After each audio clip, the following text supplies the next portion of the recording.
प्रिय विद्यार्थियों, ऑनलाइन कक्षा में पुनः स्वागत है। मैं रामचंद्र आप सभी का हार्दिक स्वागत और अभिनंदन। आज हम लोग पढ़ेंगे कक्षा 12 अर्थशास्त्र और उसमें पढ़ेंगे व्यष्टि अर्थशास्त्र। व्यष्टि अर्थशास्त्र क्या होता है? व्यष्टि अर्थशास्त्र में विशिष्ट इकाइयों का अध्ययन किया जाता है।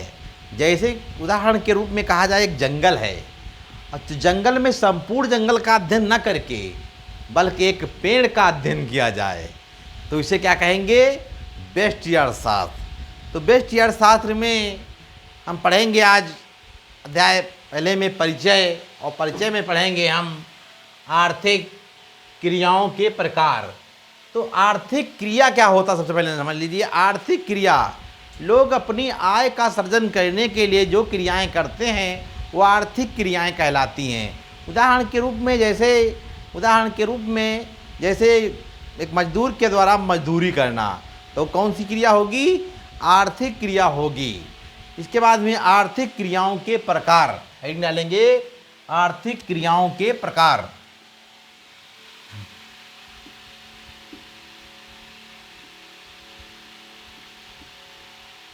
आर्थिक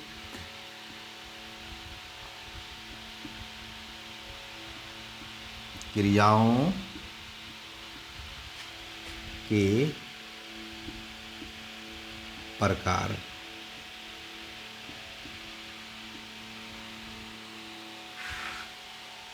तो आर्थिक क्रियाओं के प्रकार के विषय में जान लेते हैं। तो सबसे पहले हेडिंग डालेंगे आर्थिक क्रिया।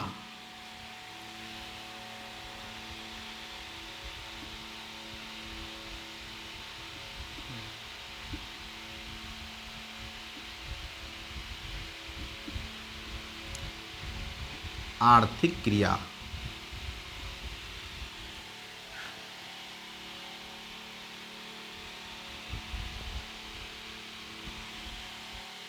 तो आर्थिक क्रियाओं में कौन कौन सी आर्थिक क्रियाएं होंगी उसके बारे में जानेंगे। तो सबसे पहले होगा उपभोग।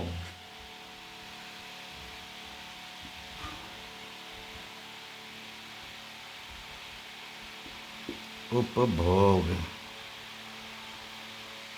इसके बाद में फिर उत्पादन।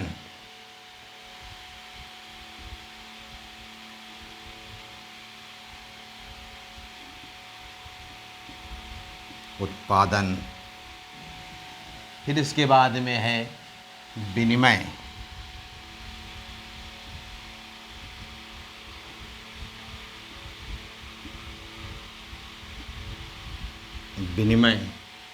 और इसके बाद में फिर है निवेश।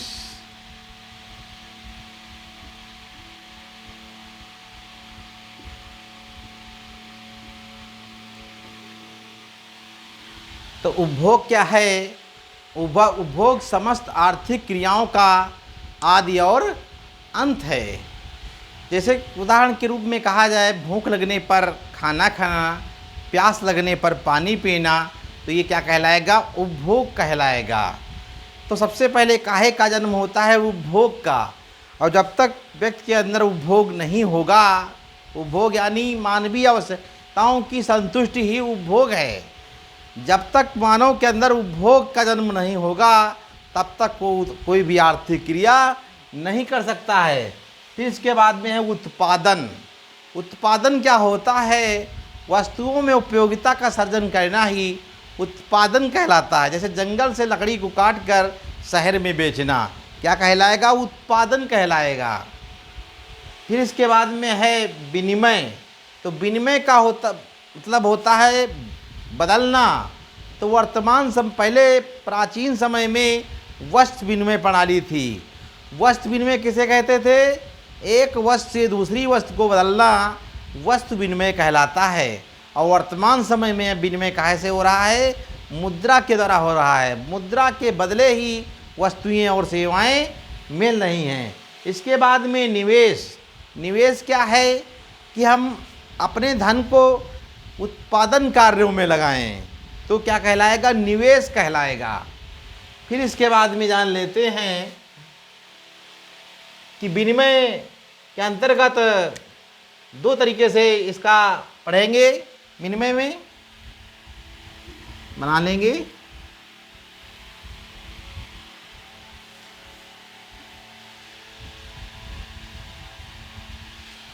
तो विनिमय में होता है वस्तु कीमत निर्धारण, वस्तु कीमत निर्धारण।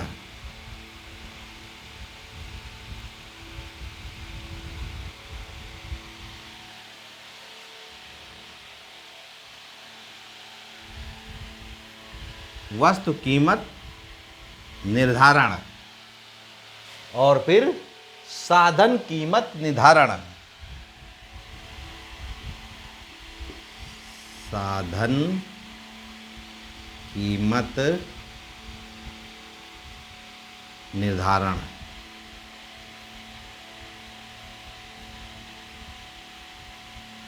साधन कीमत निर्धारण। तो वस्तु कीमत निर्धारण क्या होता है? कीमत का निर्धारण वहाँ पर होता है जहाँ पर मांग और पूर्ति बराबर होती है, वहीं पे कीमत का निर्धारण होता है। साधन कीमत निर्धारण क्या होता है? साधन के विषय में से कहा जाए प्राकृतिक साधन, मानवीय साधन और भौतिक संसाधन। तो साधनों के द्वारा कीमत का निर्धारण कहला होता है। जैसे मशीनें क्या हैं? साधन हैं। इसी तरीके से देखा जाए भूमि क्या है? उत्पादन का एक साधन है। भूमि, श्रम क्या है? उत्पादन का एक साधन है। तो जैसे कहा जाए श्रम में मजदूरी का निर्धारण कहाँ पर होगा? जहाँ पर मांग और पूर्ति बराबर होगी, वहीं पे मजदूरी का निर्धारण होगा। तो प्रिय विद्यार्थियों, आज की ऑनलाइन कक्षा में आप लोगों ने जाना कि आर्थिक क्रियाओं के प्रकार, आर्थिक क्रिया क्या है इसके बारे में जाना, उपभोग क्या है, उत्पादन क्या है, विनिमय क्या, निवेश के विषय में जाना, वस्तु की कीमत निर्धारण के विषय में जाना, साधन कीमत निर्धारण के विषय में जाना। तो हमारे चैनल को सर्च कैसे करेंगे?